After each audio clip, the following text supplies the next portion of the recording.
Well, come to the final wager. I'm Keith Williams. I got a lot of beef with this game so far today, and not really anything that the players did. A lot of good daily double hunting, a lot of knowledge on display, 3 good scores here.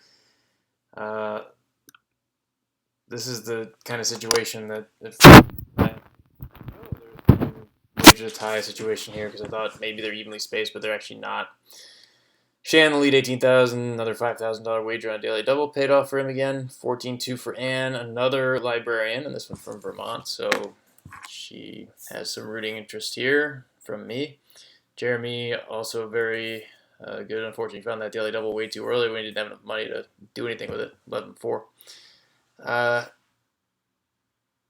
That seldom heard category was just so dumb.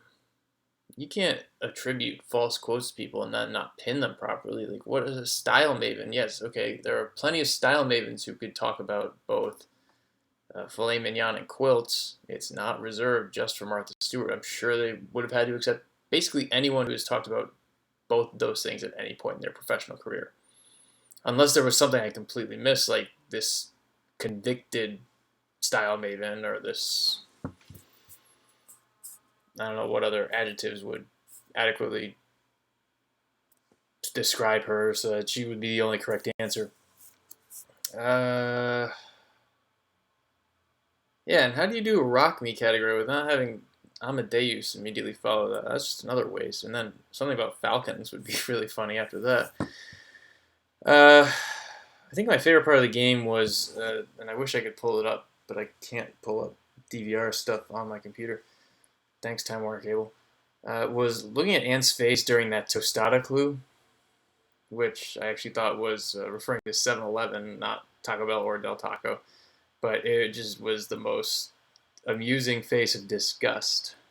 And it was totally appropriate for a food item that costs $1 and sounds as appealing as tostada or whatever that other one was, which I don't think I'd ever heard of in my adult life. Probably dreamed of it as a kid.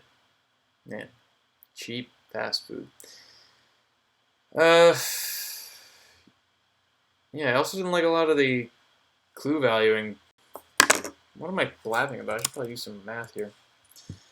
Yeah, okay. Anne is closer to Jeremy, so Anne should probably just go for everything because she's in Stratton's dilemma. Jeremy should cap his wager at, what is this going to be, 28-4, so minus 10-4. Shannon's to wager 10,431 or whatever he wants to do. So leave Jeremy with 7,600 minus 3,800, so you can wager at most 3,800, and I'd do 2,800 to cover Anne.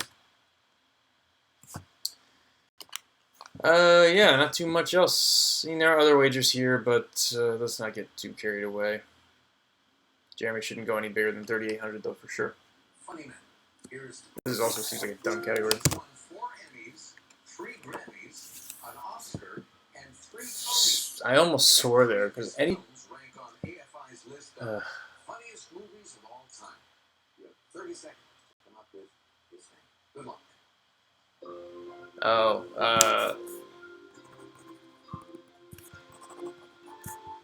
Anytime they mention the AFI list,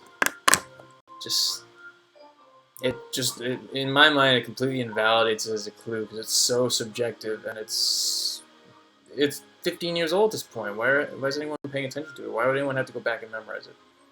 I mean, at least the list of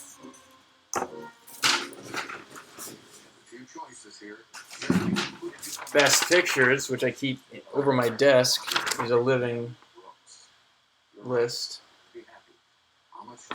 Aha! Exactly the maximum they could do. Well,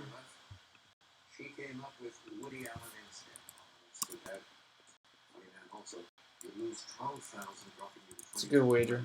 It's unfortunate though, Anne. It's a tough clue. He did indeed. He won 20,600 and change yesterday. How much did he win today? Oh boy. 28,431, giving him a 2-day total of $49,052. Wow. Congrats, Shannon. That's another big win and well deserved. A very strong game on all 3 accounts. I did have the correct answer, and I'll tell you why. I wouldn't have gotten this 2 weeks ago, probably, because someone pointed out, I think this was on the, if you watch the British show Only Connect, which I just got into a few weeks ago and I've been devouring like crazy, there's a shadow community, not really, but there's a bunch of people who like to put clues on there. I put them up once in a while. I've actually got one out right now if you want to go try it, but someone had put something about all the Mad About You guest winners, and Mel Brooks won 3 or 4 guest Emmys for that show, which I had no idea. I think he plays Paul Reiser's dad or something. Frankly, the only episode I can remember from that whole thing is the Viagra episode, because I think I was 10 or 11 at the time and very impressionable, and anything involving a swollen member was hilarious. Come on, it's still kind of funny. I'm sure it would be funny if I watched it now, although probably a little outdated, because I think they go to the top of the World Trade Center. Maybe it's the Empire State Building, I can't remember. But yeah, there is another Only Connect connection to today's episode, and that's hill walking, which was it Jeremy apparently did when he was overseas, or was that Shannon? I can't remember.